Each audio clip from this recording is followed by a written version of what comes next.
I'm going to challenge you with one of the greatest lies you probably are repeating to yourself, especially after a relationship. I'm always the woman or man that they heal with, but never the one that they stay for.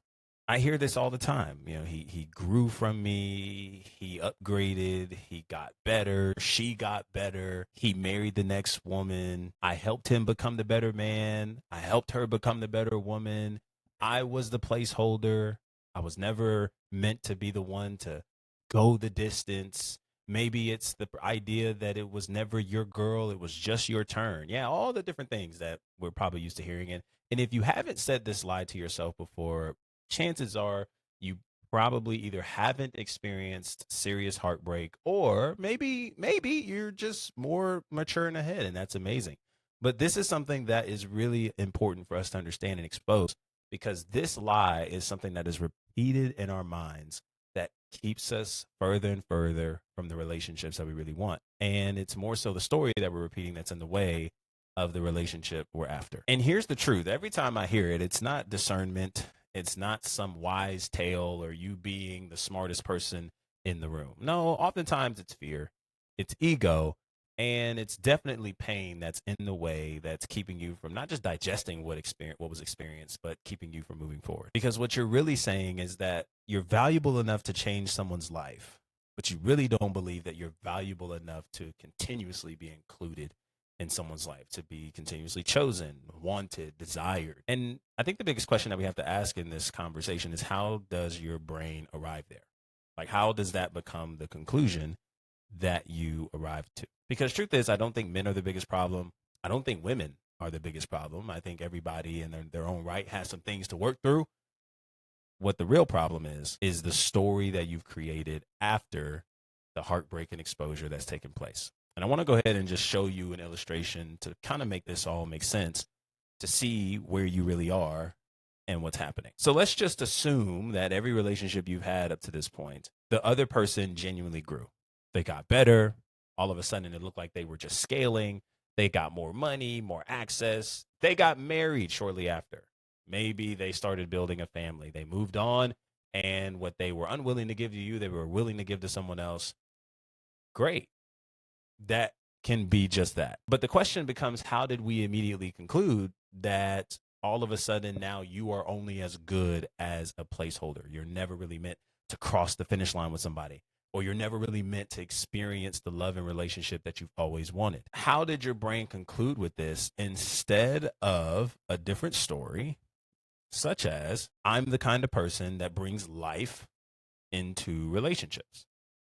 Do you see how, like, those two stories in and of itself already gives us a very different feeling, a very different eye, a very different experience with the same situation that we've been repeating the other negative story around? It's the same experience. It's just a completely different identity, a completely different meaning, a completely different outlook. And the difference between lack and abundance, survival and freedom, the difference between you getting the relationship you want and staying stuck rehearsing those who left, wishing the outcome was different, clinging to potential, and almost wearing this victimhood on us without even really fully accepting it. And what we really realize is that the experience didn't create the belief, it just simply exposed it. And this is a picture that we're just seeing here, because what you see is a bucket that represents your identity, and all these cracks that are represented by the different pains, wounds that are just kind of shining lights on what you probably have identified yourself with, right? You give, he, she gives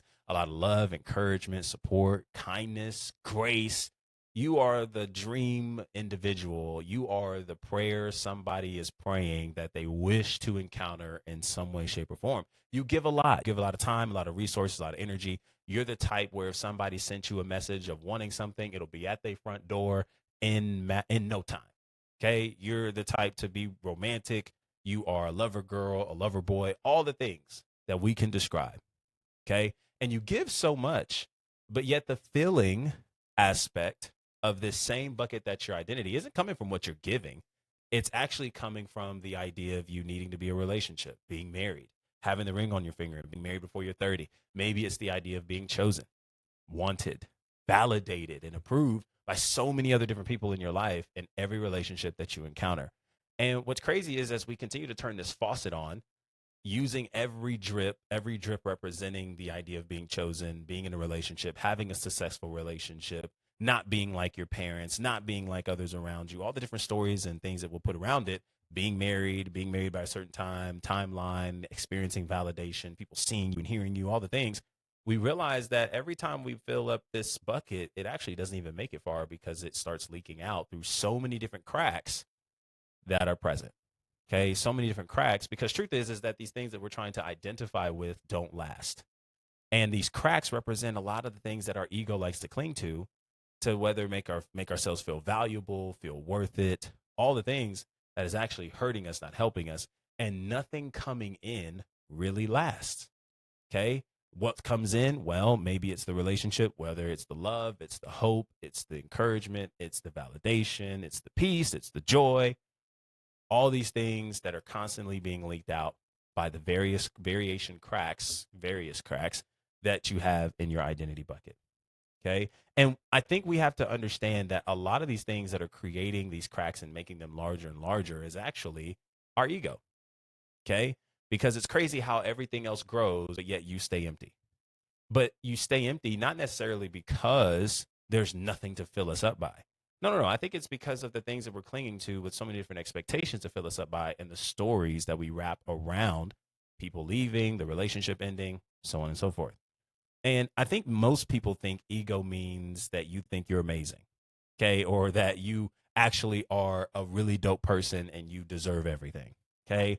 But that's only half the story, okay? Truth is, as I'm looking at my notes, ego is also making everything about you, okay? For example, he left, so that must mean I'm worth nothing. I'm not enough. She's with someone else, so that must mean I was only a lesson and I was only good enough to be here for the moment. It was just my turn. She wasn't my girl. Okay. Maybe he married someone else. So I must have only been the lesson. Same difference. Okay. He didn't choose me. So I must not be worth staying for. Right. Those are the immediate conclusions because that's the only things that we can see in the moment of pain and hurt that we're experiencing. Every outcome somehow becomes evidence about you. And that's how we know ego in and of itself is loud because it gets to defending, it gets to clinging, identifying, not just with the moment, but what we believe that moment means about us. And somehow, some way, we made it so much about what we didn't have or where we aren't or what it meant about me and my identity that we're missing the bigger picture. Okay. And truth is you're making another person's decision the measurement of your identity. And that's never been what identity was supposed to be wrapped around.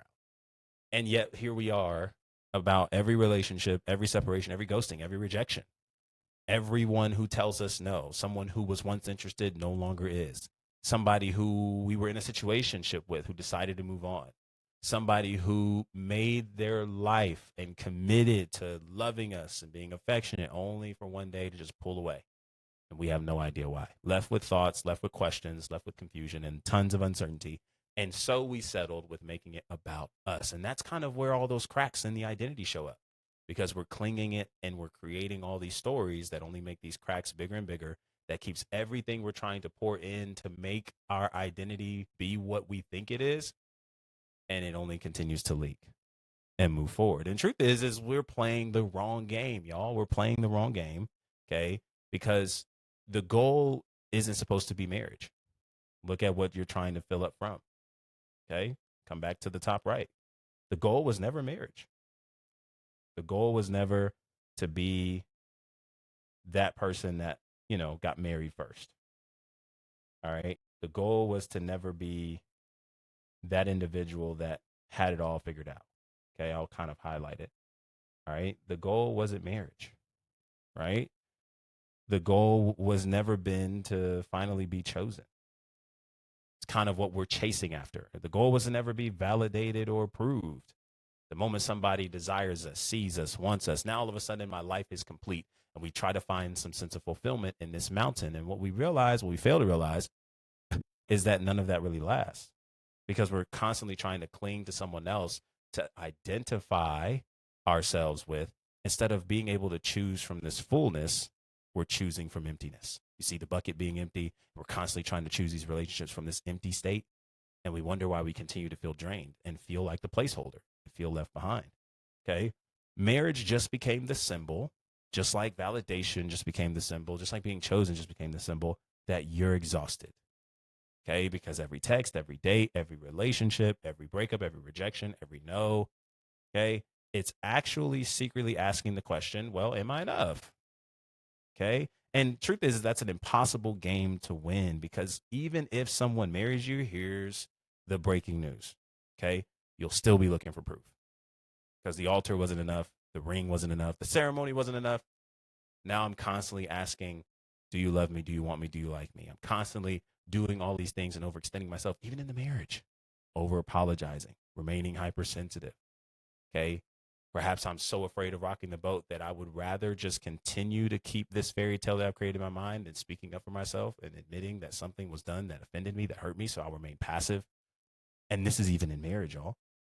And it's constantly shining a light on the cracks that deep down, I don't believe I'm enough. I don't believe I'm enough. And even though we might say the breakup made us reaffirm and confirm that we're not enough, truth is it just shined a light that we were operating from places of lack instead of fullness. And so every crack was a sign of ego, a sign of hurt, a sign of pain, and the story that we amplified clinging to our identity. Okay. So, what if success isn't necessarily measured by you finding someone, isn't necessarily measured by keeping or being kept by someone? What if the success rate of your ability to create a relationship is no longer tied to needing to be someone else's choice or to know who they are? Like, think about how much freedom that creates. Okay. Because now we're no longer living in control. We're no longer living in this world where we cling to this person or we cling to this relationship to now mean we're valuable and we have some meaning. Now I'm married. Now my life is complete. Now I have a legacy and a family. Now I'm worth something. We're no longer trying to fight to add this value to our lives. We're actually moving from it. And now we're no longer extremely bothered when people leave and walk away. And it's not because we act nonchalant. It's because deep down we recognize that this was never supposed to fulfill me to the place of resting on my identity, my purpose, my meaning. But because I was moving from a place of abundance, that's actually what led to me creating and cultivating a healthy relationship. Think about how much freedom this creates because now people can reject you and we don't take it personally. We're okay. We can move on. Okay. What if instead of us being ghosted and allowing that person's ghosting to identify us, okay, we allow them to leave and we reframe a story that it just means this wasn't the right fit because we know the right person would not ghost us this way. It doesn't have to mean that we're lacking, that we're without, or that we are not a good choice. It just means that this person possibly didn't have the capacity to actually handle what's required to be with us. And it had less to do with who we are. And we can allow the decision made to be what it is. Okay.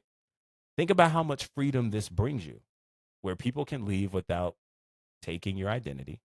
Okay. People can overlook you and they don't diminish your value because let's face it, not everybody that rejects us means that they don't see us. We're just not everybody's cup of tea.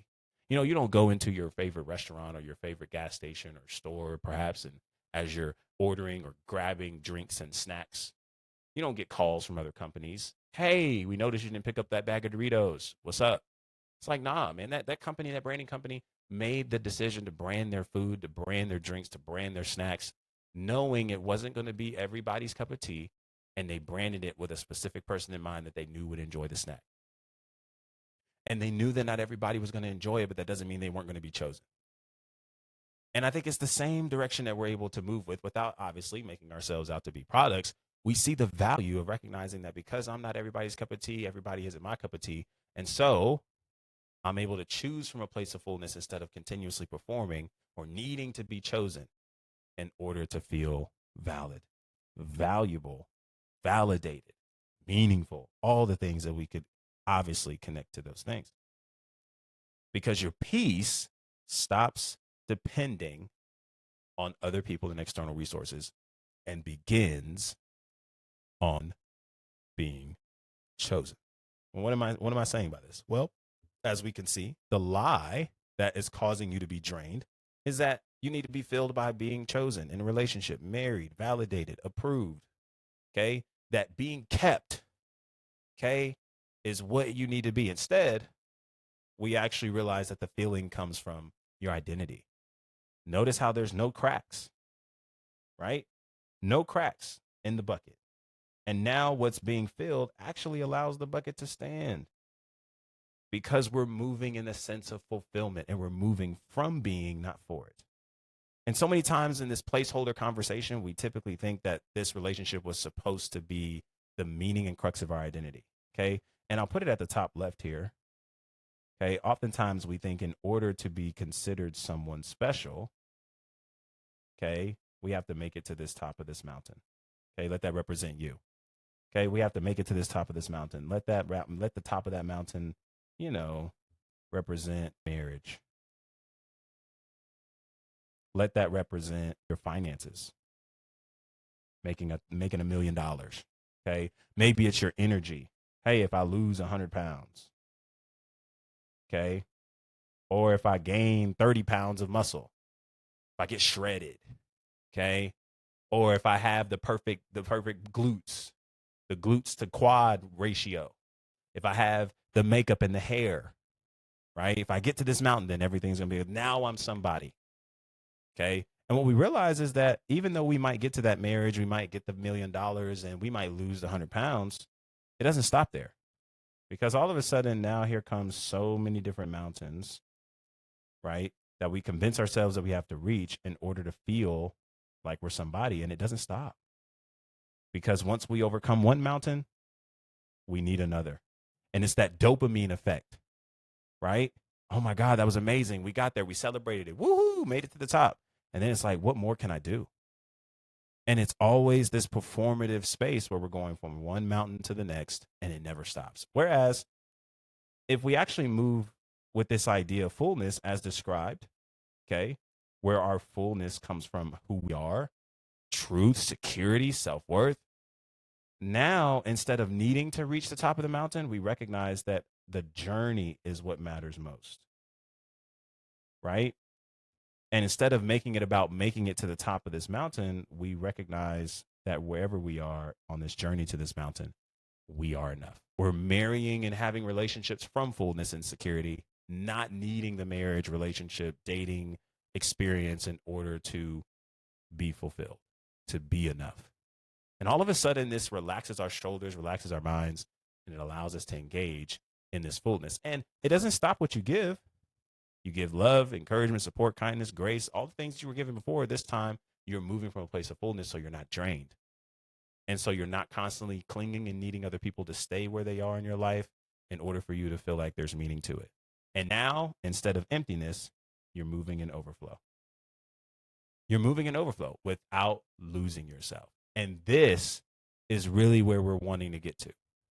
Instead of clinging to being the placeholder or believing the story that all we are is worth just where, somebody else's advancement.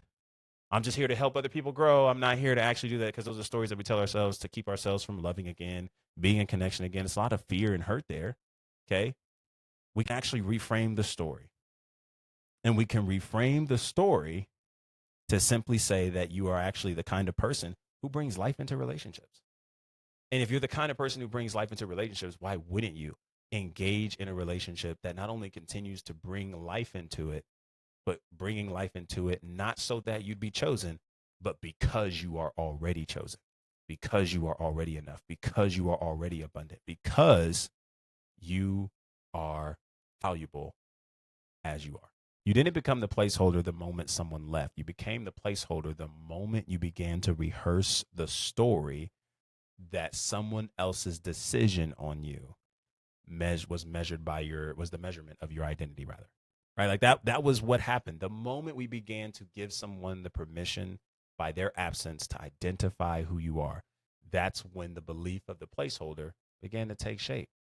And if we're able to change the story to the experience, we actually create different actions because now you're able to choose from abundance, to not be afraid to say no, to not be afraid of experiencing someone else's no, to trust yourself, to have greater confidence in building relationships, and more importantly, experiencing the longevity of the relationship you've always wanted, not because you need it to be someone, but because you are already somebody. Doing this from fullness and peace instead of thinking you need the marriage and relationship in order to be considered someone who's meaningful, valuable, or actually experience the peace you've been called this entire time to create. You weren't the placeholder when someone left. You became the placeholder the moment you allowed their absence to carry the meaning that it was defining your identity. So what is the whole purpose of us having this conversation? What's the whole purpose of us breaking this down and putting this into picture? This is why I say the goal isn't to keep a woman. The goal isn't to be kept by a man. The goal isn't to have the marriage and relationship by a certain timeline and all the things. The goal isn't to be kept by a woman, a man. The goal isn't even to become a secure woman, a secure man, because secure women and men don't love less. They don't care less. They don't stop desiring marriage. Okay. It's no longer low effort and low energy or low maintenance. Okay. They just simply stop making marriage, relationships, business, finances responsible for giving you permission to finally feel like you're enough. And this is what builds the rhythm of being able to remain stable so that regardless of who stays or leave, we are okay. We're no longer trying to figure out nervous systems, what hijacked it, what caused them to leave, trying to find answers, because we don't really need to understand. We just need to live at a place of acceptance that gives us permission to live forward. So when you're no longer dating from a place of please choose me, pick me, or not necessarily from like a pick me type of conversation. No, no, no. But more so of like, I'm only as valuable as somebody's decision on me. You finally have the freedom to ask the question you've always been avoiding. Are they actually aligned with the life God is calling me to be? God is calling me to build, and I'm being created to cultivate. Because if they don't, this gives you the freedom to be able to choose someone else to move on without feeling like you have to take it now because it's now or never, all or nothing. That comes from lack. But the abundant version of you here is choosing from fullness. And I think there's a lot of different decisions you make when you're moving from fullness instead of lack. You finally have that freedom because it's a reflection of abundance, security, true security, and peace. And that is the difference between being the placeholder and being someone who always brings life in every relationship around you. And if you want to actually dive deeper into what this framework can look like from a tangible place that allows you to move forward, to not cling to people who left, and to move on beyond breakups, ghostings, rejections, and all those experiences, do yourself a favor, okay? And watch the video on your screen coming up next. Because in that video, I actually break down why relationships don't create your insecurity. They just simply reveal it, as we've kind of exposed here, okay? And in reality, it's the foundation behind everything I teach, behind becoming secure. And it will lead you to the tangible places and steps that you need to recover so that you can actually get the freedom and ultimately the love and relationships you've been chasing from with right, tangible practices finally in your hands. If you've ever felt like the placeholder, that video will help you understand more of why, and more importantly, how to stop living like one. Okay, if you like this kind of content, be sure to subscribe. Check the descriptions below for next steps, including joining my secure program and even booking a one-on-one call. Because one conversation makes a difference between where you are and where you're going. And I'll see you down the line. Be easy and be breezy. Peace.